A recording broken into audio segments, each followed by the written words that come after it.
Hallo, moje, jode Dach, herzlich willkommen auf meinem kleinen, bescheidenen Kanal. Ich bin der Leo, schön, dass ihr eingeschaltet habt.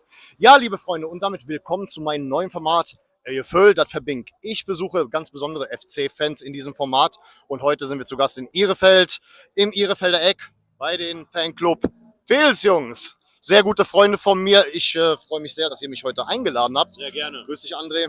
So, und wie das Ganze hier vonstatten geht und wie so ein Tag mit den Fedelsjungs aussieht, das seht ihr im folgenden Einspieler.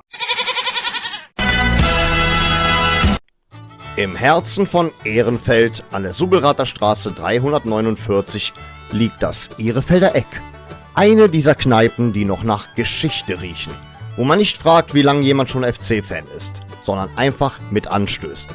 Hier ist die Heimat der Fedelsjungs. Ein Ort, wo gemeinsam geschaut, geflucht, gefeiert und manchmal auch einfach nur zusammen gesessen wird. Wer hier regelmäßig einkehrt, kennt die Gesichter hinter dem Tresen, die Leute an den Dartscheiben, die Zeichnungen an den Wänden und diese besondere Mischung aus Kneipenkultur und Zusammenhalt. Und wie in jeder guten Gemeinschaft gibt's auch hier ein paar unausgesprochene Regeln. Nichts Offizielles, aber sowas wie ein Ehrenkodex. Zum Beispiel, wer ein Glas umschmeißt, zahlt. Wer ohne Fedelsjungs-Klamotten auftaucht, zahlt. Wer den Namen eines Rivalen nennt, zahlt natürlich auch. Und zwar in die Strafenkasse. Ein kleines Kästchen, unauffällig, aber immer präsent. Der stille Mitspieler, der für Ordnung sorgt und nebenbei mal eine Runde spendiert. Man sagt, die Jungs feiern gern und das stimmt auch. Aber wer hier lacht, lacht ehrlich. Und wer mal blechen muss, macht das mit einem Grinsen. Das Ihrefelder Eck ist mehr als nur Treffpunkt. Es ist Rückzugsort, Wohnzimmer und ganz klar das Herzstück der Fedelsjungs. Und genau hier beginnt unsere kleine Geschichte über einen Fanclub, der mehr ist als nur ein Zusammenschluss von Fußballfreunden.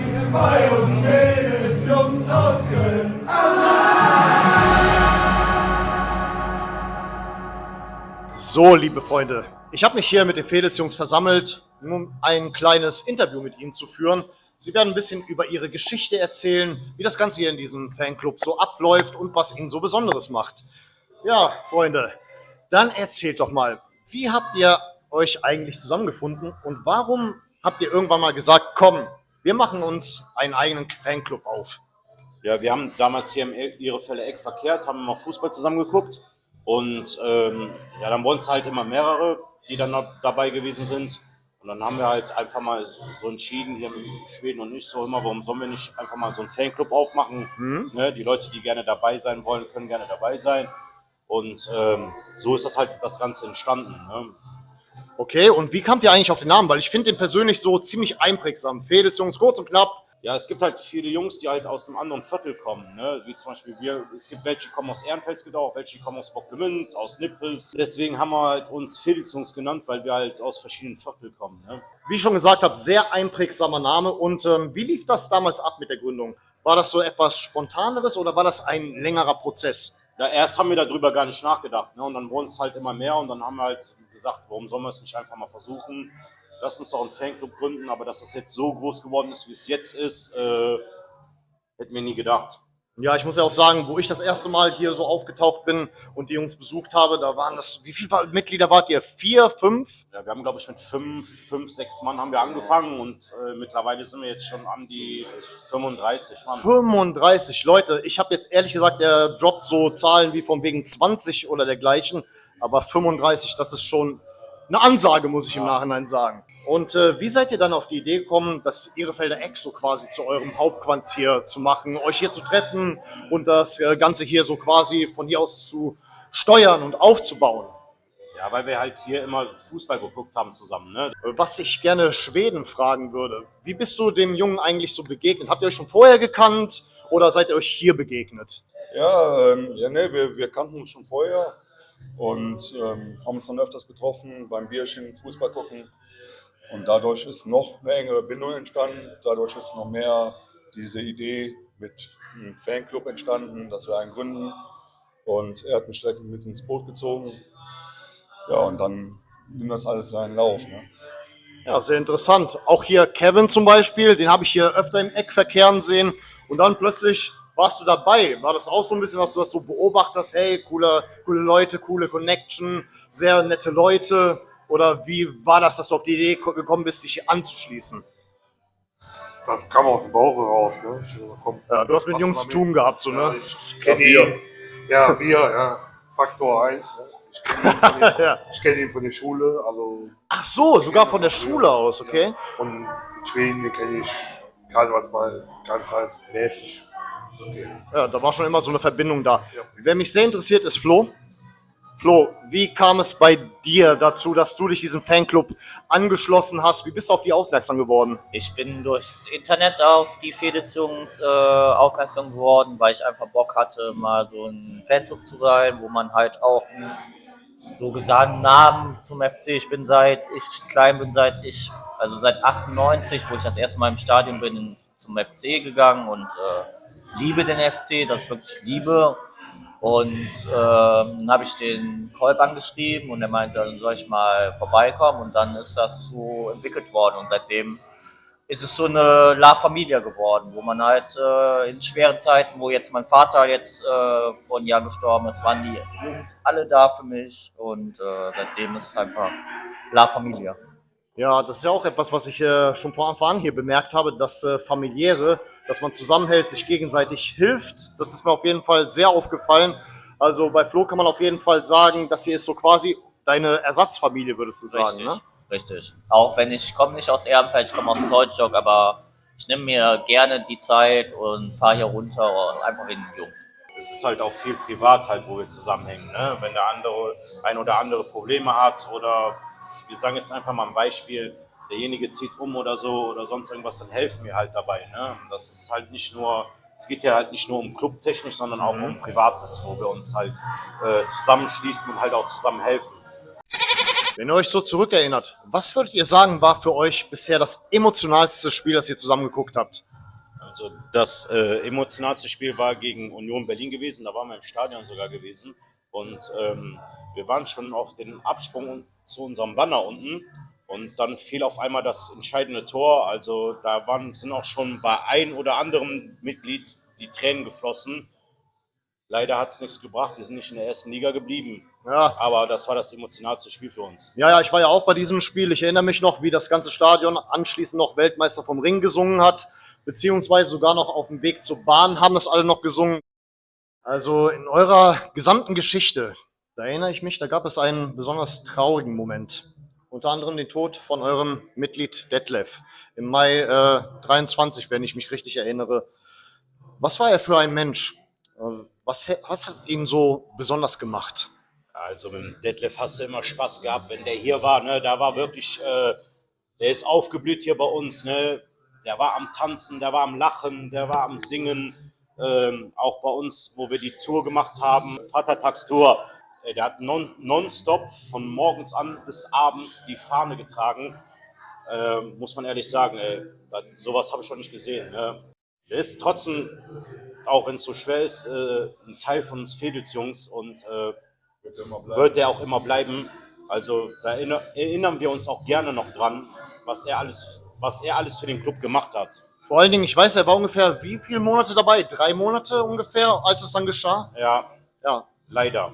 Ja, und in den 3 Monaten war er sehr engagiert. Vielleicht möchte einer der Jungs noch was zusätzlich zu ihm sagen, Also ich der ihn finde- etwas näher kannte. Also ich finde, der Kevin kann da mehr was zu sagen, weil er kannte den schon vor unserer Zeit. Ja, Detlef. Der war sehr lustig.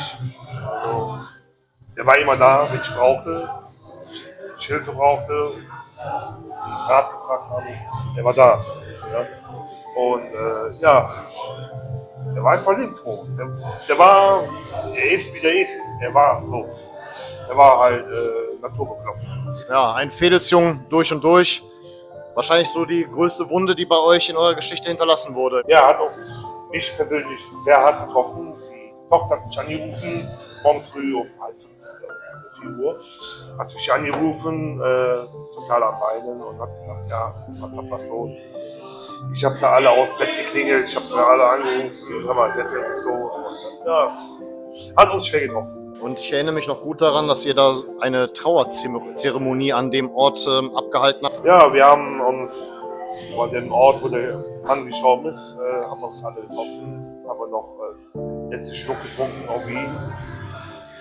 Ja, es war waren alle sehr am Wasser gebaut. Natürlich ein sehr einschneidendes Erlebnis für den Verein. Hat wahrscheinlich die Jungs zusammengeschweißt und sie zu dem gemacht, was sie heute sind.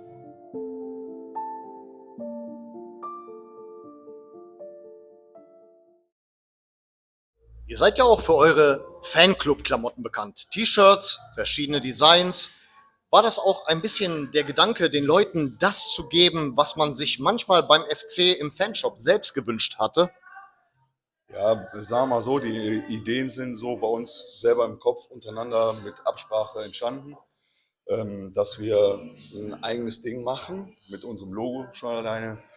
Irgendwie soll auch das FC-Logo mit drin sein, damit wir auch zeigen, pass auf, wir sind ein Fanclub für den FC, wir halten zum FC und wir stehen zum FC und deswegen sind wir auch so mit den Klamotten verblieben. Ne? Also gibt nichts anderes für uns. Ja klar, ich würde auch sagen, einige dieser Klamotten sind auch wirklich Klamotten, die würde ich mir auch im Fanshop wünschen. Richtig einfallsreich, richtig kreativ. Also ich kann mir gut vorstellen, dass da so einiges an Brainstorming gelaufen ist zwischendurch. Auf jeden Fall, Ja. auf jeden Fall. Also die Klamotten gibt es nicht im freien Verkauf. Ne? Dafür musst du bei uns einfach in den Fanclub eintreten, damit du die Klamotten erwerben kannst und bekommst. Komm bei uns rein und ihr könnt ein Teil von uns sein. Ja, wenn das kein Anreiz ist, dann weiß ich auch nicht. Wofür ihr auch mittlerweile bekannt seid, sind eure ganzen Aktivitäten, die ihr neben dem Fußball so unternimmt. Erzählt mal ein bisschen was dazu. Was treibt ihr so außerhalb des Fußballs? Ja, unsere Aktivitäten sind einfach, wir machen Grillfeste, wir machen Sommerfeste, wir machen unsere Weihnachtsfeier. Wir versuchen irgendwie immer irgendwas aus dem Boden zu stampfen, wo die Zeit auch gerade passt, auch ein bisschen für uns. Das regeln wir auch unter unserem Vorstand auch selber. Und ja, bis jetzt hat es immer gut geklappt, alles gut gemeistert unter uns. Das klappt auch immer sehr gut. Ja.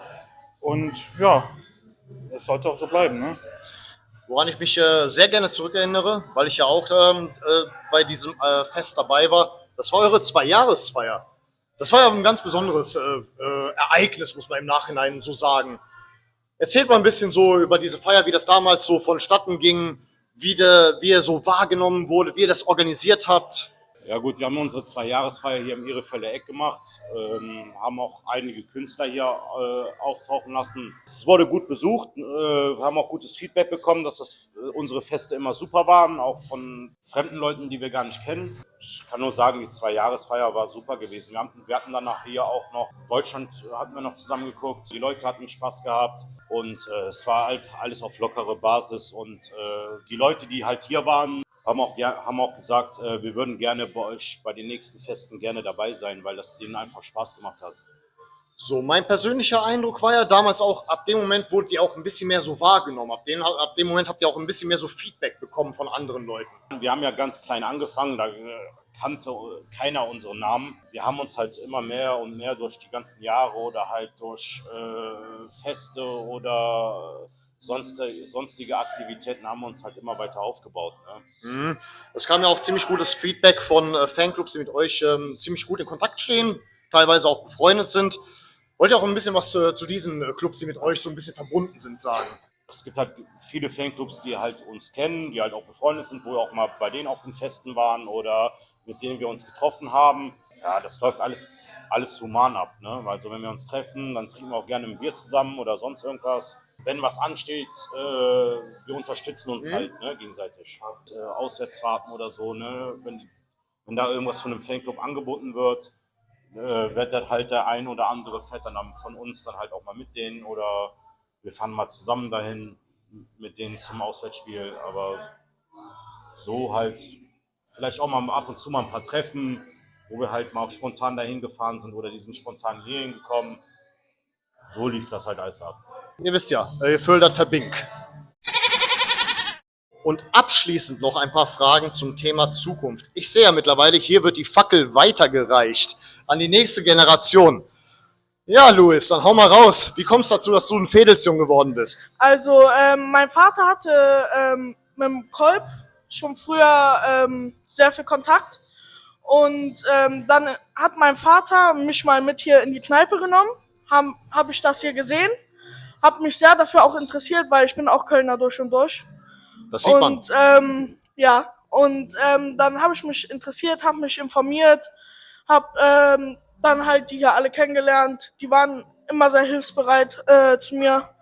Und dann habe ich meinen Vater gefragt, ob wir da rein können. Und dann hat er das mit dem André Kolb und mit dem Schweden geklärt. Ja, sehr cool auf jeden Fall. Man kann ja wirklich sagen, die Zukunft ist von meiner Sichtweise aus in sicheren Händen. Ja, aber nochmal was zum Thema Zukunft. Was steht in nächster Zeit an? Am 30.08. gibt es unser Sommerfest. Das wird ganz groß gemacht. Diesmal am Nippeser Fußballplatz. Ja, wir haben da auch einiges organisiert, weil wir gedacht haben, es gibt halt so wenig Feste für Kinder.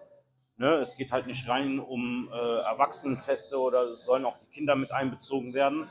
10 Euro die Karte. Ne? Von den 10 Euro Eintritt gehen 5 Euro an das Kinderhospiz. Also deswegen wäre es schön, wenn viele Leute da hinkommen, weil das Geld geht nicht nur an uns, sondern auch an das Kinderhospiz. Ja, Leute, von daher meldet euch bei den Jungs. Link ist in der Beschreibung. Und von daher finde ich richtig cool, dass ihr sowas macht. Ja, liebe Freunde, das war mein Tag mit den Veedels-Jungs. Eine kleine Mini-Reportage, würde ich an der Stelle mal sagen. Ja, und ich würde mal sagen, danke für die Einladung, Jungs. Hat mich sehr gefreut, war wie immer sehr spaßig. Ja, und mir bleibt nichts weiteres zu sagen. Ich bedanke mich recht herzlich für eure Aufmerksamkeit. Vielen Dank fürs Zusehen und dann würde ich an der Stelle sagen, auf Wiedersehen. Es gibt einen Fanclub in Köln-Ehrenfeld, der immer zum FC Köln hält. Veedels-Jungs werden wir genannt. Seit 2021 sind wir bekannt. Uns kriegt keiner klein, ob auswärts oder heim. Wir halten zusammen, egal ob jung oder alt. Wir machen vor keiner Kneipe einen Halt. Wir sind die Veedels-Jungs, wir singen immer, wir saufen schlimmer. Der FC Köln ist unser Verein und das wird auch immer so sein. Wärst du auch gerne bei, dann trag dich ein. Bei uns Veedels-Jungs aus Köln am Rhein. In unserer Stammkneipe Mierefelder Eck sind wir zu Hause. Dort gibt es für uns Kölsch und Fanta Korn ohne Pause. Rot und Weiß sind unsere Farben, den Geistbock auf der Brust und werden nie etwas anderes tragen.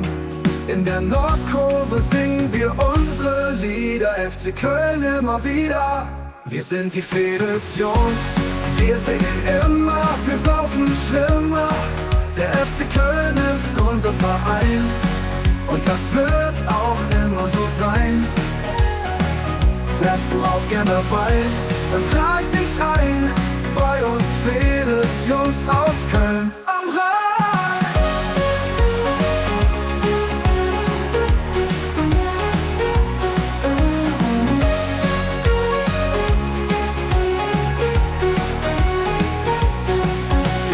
Stammkneipe, in Ehrenfelder Eck sind wir zu Hause. Dort gibt es für uns Kölsch und Fanta Korn ohne Pause. Rot und Weiß sind unsere Farben, den Geistbock auf der Brust und werden nie etwas anderes tragen. In der Nordkurve singen wir unsere Lieder, FC Köln immer wieder. Wir sind die Veedels-Jungs, wir singen immer, wir saufen schlimmer. Der FC Köln ist unser Verein und das wird auch immer so sein. Wärst du auch gern dabei, dann trag dich ein. Bei uns Veedels-Jungs aus Köln am Rhein.